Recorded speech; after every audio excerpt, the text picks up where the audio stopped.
Walt Brown, AKA Uncle Walt, right, Walt? Yep. He's going to share with us what he said, 14 years of wisdom packed into about 14 minutes of powerful, punchy content for you to noodle on. So, Walt, I would love for you to further introduce yourself.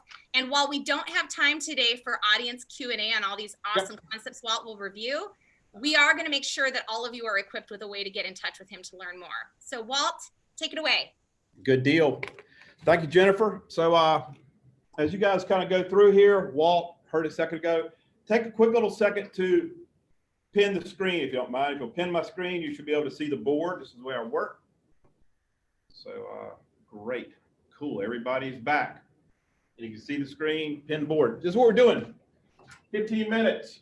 It's about employee engagement, culture, and EOS. And what I'm doing here is I'm introducing you to an overview and an introduction to the 7 Question, 7 Promise framework. This is an open source deal. It's available for anybody. It's out on the internet, basically free for you guys. Our objectives is get a good introduction and really help you thinking. You know, I think Jennifer sets this up as inspiration and challenge. So hopefully I can inspire you a little bit and give you some ways to actually challenge yourself to execute on this. And then the second piece is it really is a bit of a pep talk and a TED talk as she kind of goes through here. So a couple questions here. If you just raise your hands, I'm looking at the screen. Hopefully you can get it there, but kick it off. How many of you guys have run and engaged in an employee engagement survey in your organization in the last year? Raise your hands. All right, good. I can't see all of you, but I'll extend the statistics. How many of you have come to the realization that your employee engagement survey is actually a measure of how good your EOS implementation has been? Raise your hands. Good, thank you. Get looking at Carrie, of course, Carrie Lang has. So next question, how many of you have taken the time to map your survey questions to the EOS tools? Raise your hands. 2, down to 2, good deal, great. Next question, in your quarterly state of the company, how many are using that time to share your results from your engagement survey? 4, awesome. And then the last question to sort of set up this thinking so you're able to absorb the content of how many of you have had very clear communication with the individual contributors, with the employee of how much effort they have to make to help create and hold your culture and actually help be engaged. So I'm going to take you through kind of how we do this type stuff. And first I want to hit the discovery. So back in 2006, kind of let you know that I'm not practicing on you. Gino always says we're not practicing on you, but back in 2006, I sold 4 companies, got lucky. And while I was going through the process of selling it, people were saying, what are you going to do next, Walt? And I said, I really don't know. And they said, well, have you ever thought about coaching or facilitation? And I was like, coaching or facilitation, man, I'm a statistics guy, no way. And they said, no, you'd be pretty good at it. Sold the company, and within about 45 days, I had 36 clients that are all owners of privately held businesses. And I was meeting with them on a monthly basis, talking about strategy and tactics and just sort of general visioning and execution. And then in about 2 months, the month of 2 months, I got this random phone call out of the blue about a group from Gallup that was out recruiting coaches in to stand up a pilot program to teach coaches outside of Gallup about their 12 questions of employee engagement and strength finders. So back in 2006, I became a Gallup engagement guy with the 12 questions. Anybody familiar with the 12 questions of employee engagement and Gallup? A lot of good stuff. And I brought that back into these 36 clients and started working on that. And you can sort of move through. And then in about middle of 2007, I started getting a little frustrated because we were having great conversations with these clients, and they were bought into what their vision could be, but they had no way to take it back into their organization and actually execute on their plan. And I started digging around looking for ways to bring a solution to them. And I was late in 2007. I was on my mountain bike, just finishing up a ride, and the phone rang. I looked down at the phone and I saw it was a number from Detroit, and I said, oh, what the hell? I answered it and I said, hello, this is Walt. Walt, this is Don Tinney calling from the EOS process. Everybody knows Don, right? Hey, Don, how's it going? And Don goes into the little EOS spiel. And I was like, no, man, stop. You're on my cell phone. You call me from Detroit. How'd you get my number? And he says, I Googled you. And I thought, what search term did you use, Don? And he says, Business Coaches Raleigh. And I thought to myself, man, I don't even know if these words even exist on my website anywhere. And I said, what page was on, Don? And Don says, Google search page 9. And I asked Don, I said, well, dude, how many guys have you called? And he says, you're the only one. And it came from his heart. And I was like, man, you're sick. I love sick people. I'll talk to you. Got on the phone with him the next Tuesday, showed me EOS. I'm like, man, I'm in. Got on a plane in Detroit, went to Detroit in February of 2008. Fourth implementer to be trained. On my flight out there, I'm sitting there having read all the stuff, and I'm already mapping the EOS tools to the 12 questions of employee engagement. I get out there, and it's just been amazing. 180 graduated clients since, 1,000 days in the session room. Just an amazing joy, amazing gift. Well, you're rolling through time, and who remembers back when people were complaining about millennials? Who remembers all the millennials complaints? I know you do. And, and I was sitting there going, man, I hear what you're saying, but I'm not seeing that with any of the teams that I'm working with. The millennials I got on my teams, and their companies are like engaged and ready to take over the freaking world. So I scratch my head and go, what is it that we're doing in the team through in the room through EOS that's breaking this mold and destroying this stereotype? And I asked my clients for permission to engage with their millennials and to figure out what is it that we're doing that's breaking the mold. And what it came back with was this sort of, going back and forth and around. We discovered there were basically 7 questions that millennials were asking themselves about happiness at work. Hint, it's everybody, it's not just them.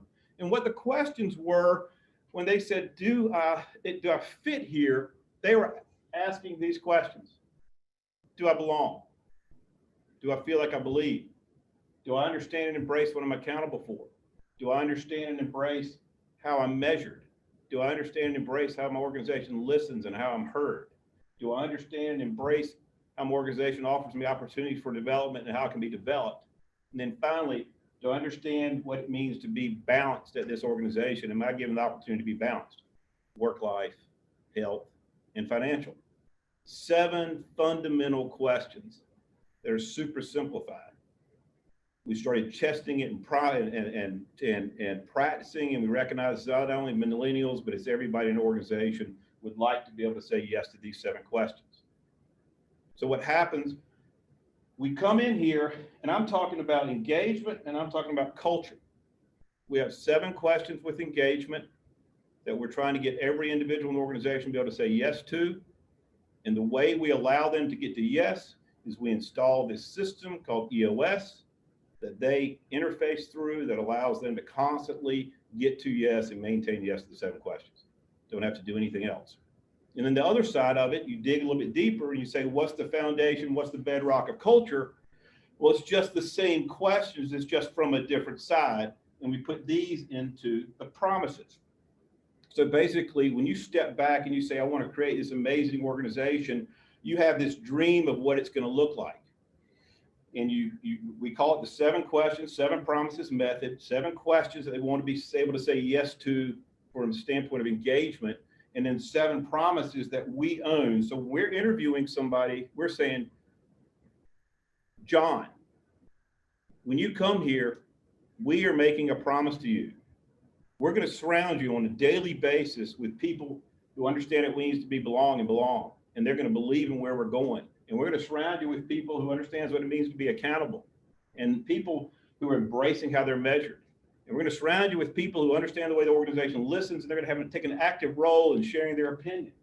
And they're going to understand the way they're developed, and they're going to take an active role in their own development.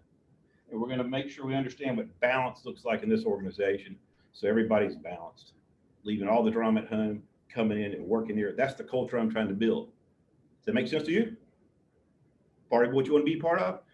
That's what we're doing. So a lot of times at this point, it's like, oh gosh, that sounds like a lot of work, Walt. God, it's just a ton of load on me and my team.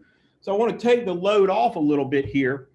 And this is something that we have this perspective of something that we're doing for our employees and for our people as opposed to them. A lot of times EOS can be seen by our employees as something we're doing to them as opposed to for them. And through this model, we can actually flip the script to get them to buy in. But it's not all on us, the live is on them. So we have this tool we call the effort arrows. So it's basically effort. And we have effort coming from two sides. We have organizational effort and we have individual effort. Well, here, okay? Each one of these. And so basically, when it comes to belong, we've made a promise to the organization that we're going to surround them with people who have the core values. And it's up to us to carry that load, 80, 85% of it. This is who we made a promise. We're going to keep the promise. We keep the promise. We make sure the individual meets us there. When it comes to believe, we as leaders in an organization need to be super clear on where we're going. What's our vision? What's our plan? What are our strategies? What are our priorities? And we need to be clear we're communicating these to our folks in the organization. And it's 15%, 20% of the effort is on the individual to take an effort to understand it. Fair enough? When it comes to accountable, it's like a 65% deal. These are not statistical, but I'm trying to give you an idea of the effort. We have like 65, 70% of our effort needs to be, these are the things that absolutely need to get done, that people need to be accountable and responsible for every day. And we need to communicate that to the individual and say, hey, this is really what you have to get done. But we're also surrounding these accountability units with people who belong and believe. So, it's like 35%. We want the people to bring their brains, understand where we're trying to go to, and then move us into the future. But the load is still on us as an organization. When it comes to being measured, it's the same thing. This is like 65%. This is like 35%. Super clear on how things are measured, but we want people who are accountable and belong and believe. We want them to bring their opinions and help us refine how we're measuring. Making sense so far? Nod. I know I'm going fast. When it comes to being heard, this is when it flips. And I'm drawing like a 35% effort area here, where our job as an organization and leaders is to be super clear and have very just consistency and clarity on how our organization listens. When do the channels open? When do they close? When do we talk about this type of thing? When do we talk about that thing? We just have to set the rules and the standards and the guidelines on how an individual is heard. And then we open the door, and they're the ones that have to make the effort to be heard. When it comes to developed, it's the same thing. It's more like a 25, 30%. We just have to be super clear on how we offer development and how we manage development. But it's really up to the individual contributor on whether they want to be whether they want to be developed or not. Not everybody really cares about being developed, but for those who really want to be, we have to be ready for them. We have to give them a very clear map on how they can be developed. Cool? And then the last piece is basically balance. And when I say balance, this is where we are super clear on what our work-life balance is. If we're an organization where we basically work 60 hours a week, you need to be very clear. We work 60 hours a week. If the job only pays so much, we got to be super clear. It's what the job pays. So they're not coming in and thinking it's going to be something different. And then on health, we can help them with health. This is how we can help you to be balanced in work life, health, and financial. Cool? This is the cool thing. And you guys can take this tool here. So I'm going through the tools. Take this tool back. There's going to be a handout that's going to come to you tomorrow that has these things actually written down. But this is a tool that we use with my teams and clients. We teach people that if you look at the questions across the top, belong, believe, accountable, measure, heard, develop, balance, and then you look at our basic foundational EOS tools, our VTO, our core values, our accountability chart, get it one, a capacity, rocks, scorecard, level 10s, IDS, 5x5s, LMA, you get these things, right? And you ask your team or you ask yourselves, which one of these tools allows the individual to get to yes to the questions, and which one of these tools allows us to make and keep our promise. And when you do this exercise with your leadership team or with yourselves, maybe y'all can do it in your breakout today, you're going to find that there is a tool or multiple tools in the EOS toolbox that will allow the individual to clearly get to yes and allow you to make and keep your promise. You don't need to do anything else. You survey them and you respond and you go to the map. Good? How long was that? That was perfect, Walt. You landed the plane exactly on time. Thank you. That was such a great amount of wisdom packed into a tiny little portion of time. So if you did not bring an issue with you,